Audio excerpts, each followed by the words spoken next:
नमस्कार, मी अनुश्री. आपण पाहत आहात गौरव प्रकाशन न्यूज. आजची ठळक बातमी. अमरावती डफरीन रुग्णालयात आग, 3 नवजात बालकांचा दुर्दैवी मृत्यू.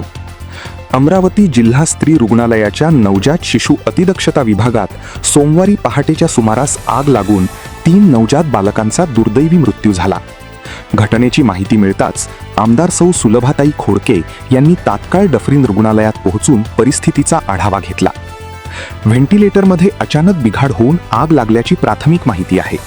आगीच्या धुरामुळे 3 बालकांचा मृत्यू झाला असून इतर नवजात बालकांना सुरक्षिततेच्या दृष्टीने सुपर स्पेशालिटी रुग्णालयातील अतिदक्षता विभागात हलविण्यात आले.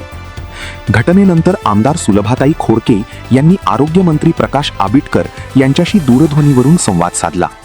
आरोग्यमंत्री आज अमरावतीत दाखल होऊन डफरीनसह इरविन आणि सुपर स्पेशालिटी रुग्णालयातील सुरक्षा व्यवस्थेची पाहणी करणार आहेत. दरम्यान उपमुख्यमंत्री सुनेत्रा वहिनी पवार यांनीही घटनेची माहिती घेतली असून रुग्णालयांमधील अग्निशमन व आपत्ती व्यवस्थापन यंत्रणा सज्ज ठेवण्याच्या सूचना देण्यात आल्या आहेत. आपणास गौरव प्रकाशनची ही बातमी कशी वाटली कमेंटमध्ये अवश्य लिहा. गौरव प्रकाशन चॅनलला लाईक करा, शेअर करा, सबस्क्राईब करा. धन्यवाद.